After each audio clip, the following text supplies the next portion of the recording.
I remember the first time I stumbled into a little network called Adult Swim. I was just a little kid, probably 7 or 8 years old, and decided to stay up way too late one night watching Cartoon Network, like usual. But out of nowhere, no more episodes of Kids Next Door, just an ominous black screen that read, Adult Swim may contain mature materials some viewers might not find suitable. And I'm 7. I don't know what the heck that means. So now you've got me curious. You can't just flash something like that on the TV and expect me to change the channel at this point. But then a show came on called Family Guy, and at first I was like, oh, another cartoon. Nothing to worry about here. But it was something to worry about.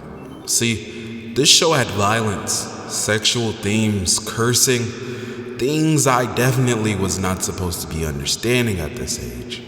Where were those good old-fashioned values on which we used to rely? But then I got over myself and realized the show was funny. Like, actually funny. I wasn't gonna turn off this comedy gold at this point. And that's kind of how it started, and probably for a whole generation of us, Adult Swim wasn't just a TV block, it was this secret world. Stuff you weren't supposed to find out, but once you did, you never looked at cartoons the same way again. And now, weirdly, Adult Swim actually runs longer than Cartoon Network itself every single day. The grown-up block has now become the main event. So today, we're gonna dive into how Adult Swim went from the late night mystery zone to one of the weirdest, most influential forces in adult animation, and how right now it actually might be in another golden era. So there's phase 1 of Adult Swim. This is the era that kind of broke my child brain. I mean, I flipped to the channel late at night, all secretive, and here it was. But sometimes Family Guy wasn't always on. There would be a talking milkshake yelling at a meatball, and somehow they were roommates. And they were roommates. Oh my god, they were roommates. With a giant wad of fries, and their neighbor, just some random angry dude named Carl, who looked like he worked at every gas station ever. This was Aqua Teen Hunger Force, and it was probably my first exposure into Adult Swim original programming. And I'm not gonna pretend that I understood what was happening. They were food solving mysteries. I don't know. They never actually solved anything. Half the time they just argued and exploded. It made zero sense at all. And for some reason, I kept watching it because I just needed to understand what the hell was going on with the show. Then there was Harvey Birdman, attorney at law, which, I'll be real, I usually skipped over. I'd see the old superhero guy in a suit and think, yeah, no, that's just not for me. The shows were definitely hit or miss to me. Once again, I'm like 7 or 8 years old, but I didn't get half the jokes. I didn't know who half the characters were. I just didn't get any of the references. They were doing parodies of cartoons.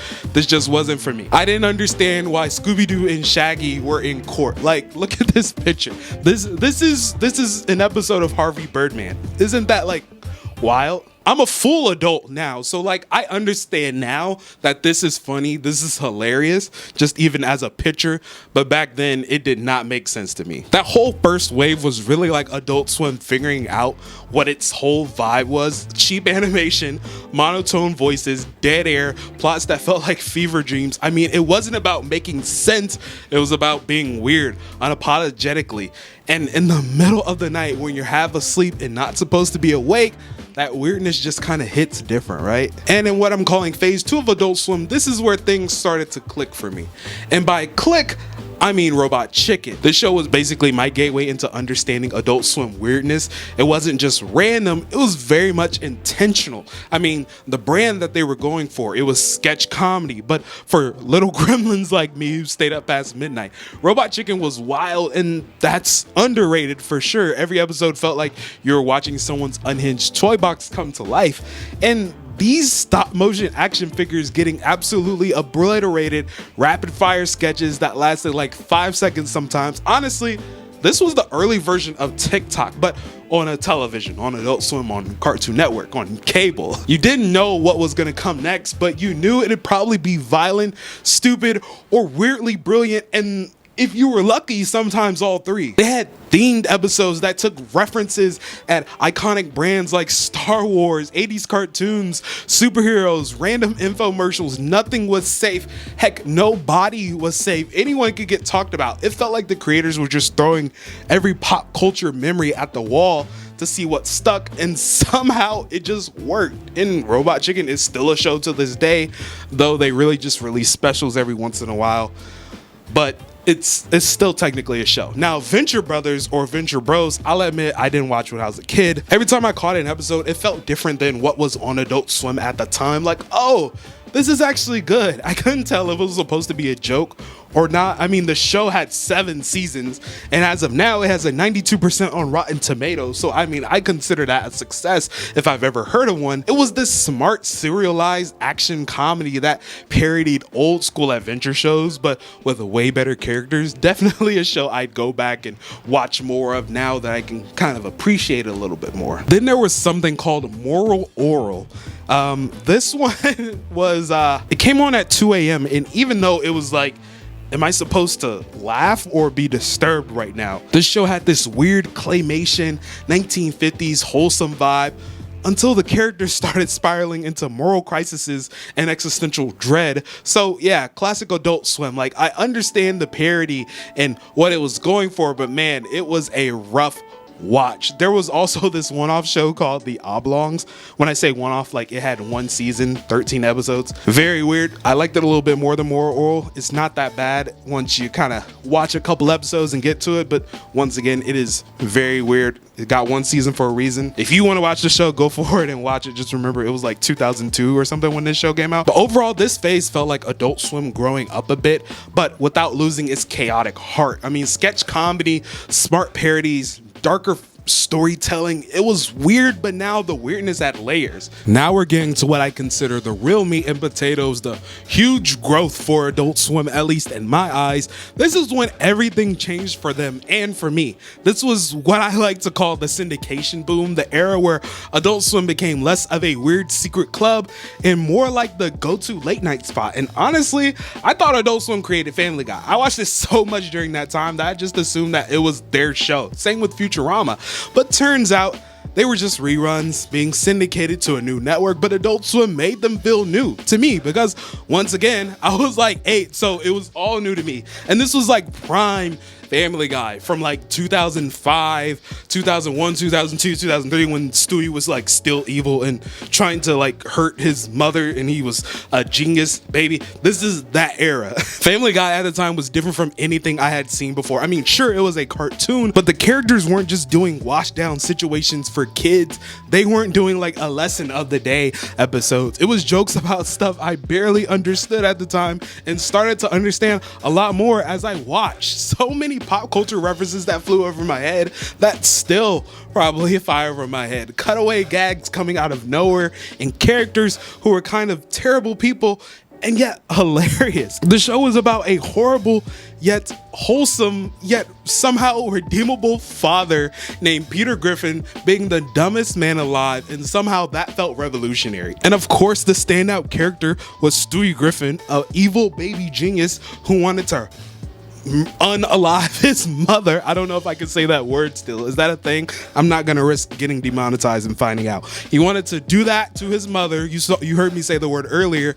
And in 25 years, 26 now of this show, so much has changed. Also, Futurama was great too. Futurism, sci-fi, mail carriers, sign me up. The humor was clever. It was made by the same guy who made The Simpsons. Don't come at me, but I'm not a fan of The Simpsons. It is what it is. The world building was weirdly detailed, which I love. There were aliens, planets, technology. So cool. Like if you wrote a book about any of those things, those are my favorite types of books. And sometimes the show got emotional. Does any writer remember the episode with Fry's dog where he just like abandoned the dog? You have to watch the whole episode. If you have not seen that whole episode, please go watch that whole episode. But yeah, man, that thing messed me up. Suddenly I realized that cartoons could actually make you feel things beyond just laughing at the slapstick. And then there was Toonami. I mean, I know a lot of you anime fans probably got your start here. This was Adult Swim sub anime blog that was massive for the network. Though I didn't deep dive into anime as much at the time, I still caught the big ones like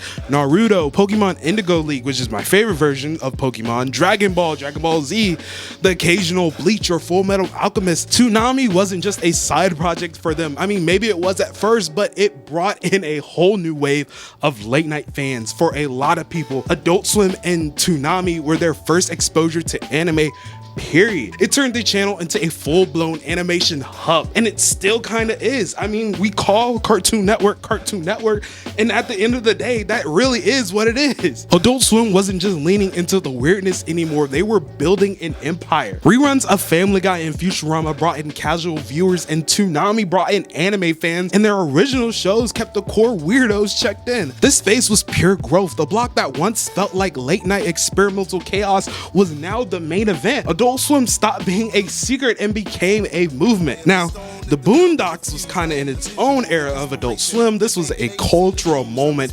It was iconic, revolutionary, and honestly, it still holds up today. The show used animation not as a genre, but as a medium, meaning that because it was animated, they were able to do certain things stylistically that made it stand out. It wasn't just a cartoon, it was political satire, social commentary, and hilarious chaos all packed into one. Seeing this show on TV as a black kid growing up in Clayton County, Georgia, it felt like a booming exposure of culture. What made the Boondocks special was that it said things nobody else on TV was saying. They literally had an episode about MLK, Martin Luther King, coming back and eating a McRib for the first time, and many more. I mean, it tackled race, politics, culture, and everything in between. One episode could have you laughing at Uncle Ruckus's nonsense, and then the next will hit you with something just uncomfortably real about society, and through all of that, it still felt like an animated sitcom.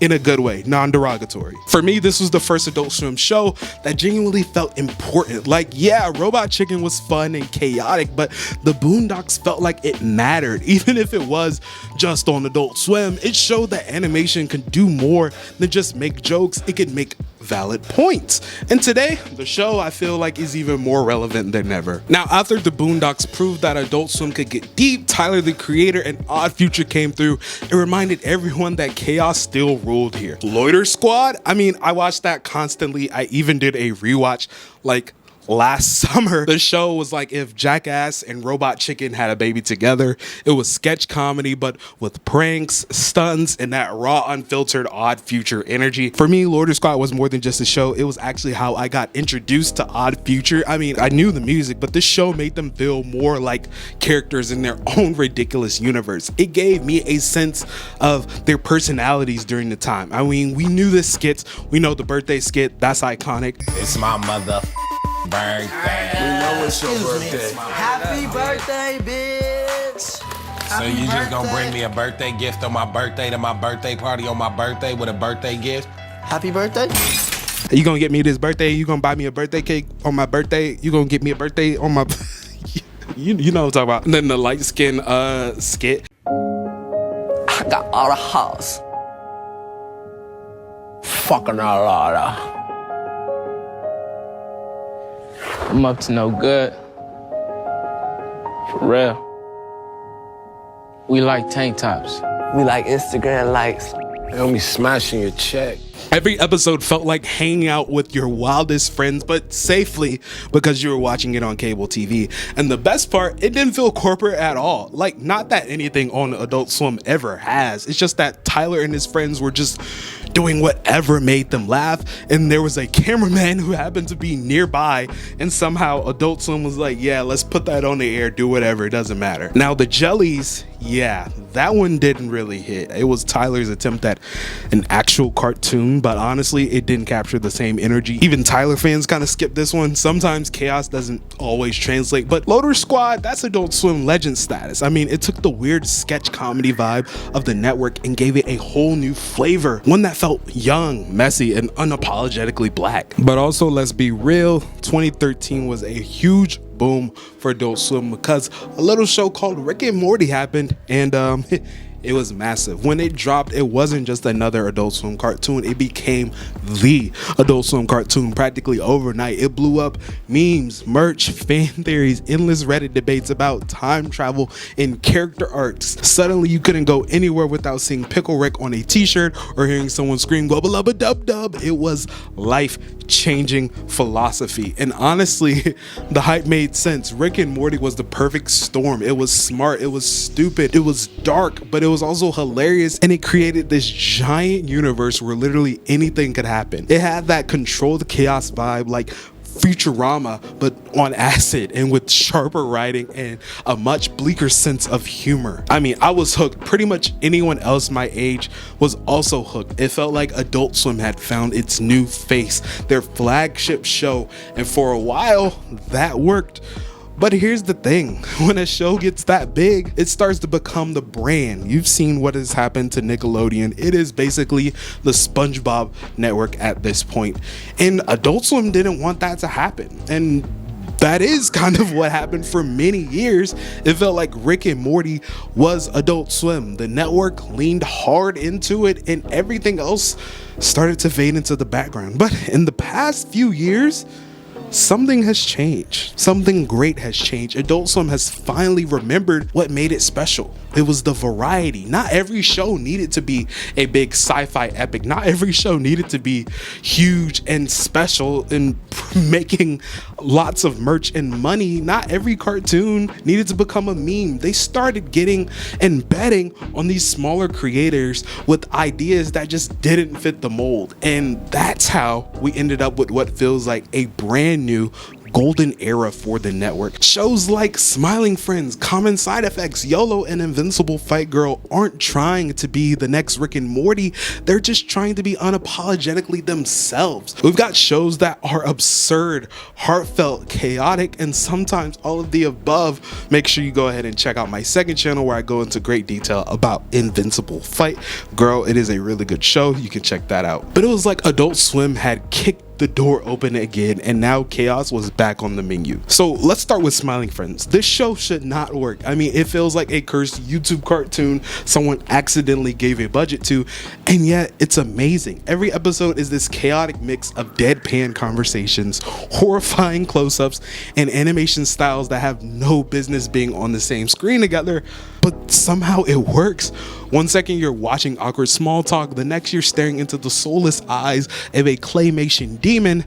It's so pure Adult Swim energy. It's so weird. It's so great. It's so unpredictable. And secretly, it is full of heart. Then there's Invincible Fight Girl. This show is just straight up amazing. Imagine a world where everyone's either a wrestler or an accountant. Those are your only two life paths. And in the middle of that chaos, a girl named Andy is just trying to become a pro wrestler, even though her parents are accountants. It's part anime, part sports drama, part heartfelt underdog story. The art style is clean. The fight scenes hit way harder than they need to. And by the end of season 1, you're fully invested. It's fun. It's empowering. It's just weird enough to feel like Adult Swim as well, even though it does have such a great and powerful story. Now, Common Side Effects is a whole different vibe. This show isn't loud, it's quite unsettling, quite the opposite. It's very much another showcase of animation being a medium and not a genre. This show could easily be on HBO if you got live action actors to play it or something. The animation feels stiff and awkward on purpose. The colors are muted, everything is toned down to be realistic and let the story itself shine. The dialogue is realistic, and beneath all the mutant bees and biotech nightmares, it's about anxiety, grief, and trying to survive in a world that doesn't make sense anymore. It's not trying to make you laugh, not every 5 seconds at least, but it's trying to make you feel weird, and it definitely does nail that. Then we have YOLO, which is another show I think created by the same people who did Smiling Friends. It's got that Australian chaos, and it is like getting thrown straight into an animated series while you have like 100-degree fever. Every episode starts normal and then spirals into like cursed wizards, demonic festivals, and whatever else the writers just felt like doing that day. I mean, it's loud, it's colorful, it's dumb on purpose, and yet somehow weirdly real, because between the madness, it's about two friends having the best night ever. YOLO's the show that reminds you that Adult Swim doesn't have to make sense. It just has to be fun, and it just is a place to enjoy animation, different styles, and different creators, more importantly. So yeah, Adult Swim isn't just back, it's actually thriving. From cursed YouTube energy and Smiling Friends to the wrestling fever dream in Invincible Fight Girl, to the existential dread of Common Side Effects or YOLO, they're doing what Adult Swim has always meant to do: let weird creators make weird shows. And after years of feeling like Rick and Morty was the only thing keeping the network afloat, it finally feels like the doors opened again. The new golden era, not because they're chasing trends, but because they remembered what has made them so special in the first place. So if you've been sleeping on Adult Swim, now is your time to wake up, because they're cooking again, and they've got some good shows. They post these cartoons on their YouTube channel from small creators. I think they give them funding to make like a pilot of their shows. They have a lot on their YouTube channel. Go ahead and watch them, support those creators. I just love what Adult Swim is doing. Let me know in the comments what other kind of videos you guys want me to talk about. What are some other things you want to hear me cover? I'm very fine with expanding topics and expanding categories. I just like talking about anything TV and film, even pop culture. Heck, honestly, I love it all. But let me know down in the comments if there is a favorite Adult Swim show that you had that you watched. Let me know. And I'll see you guys later. I love y'all.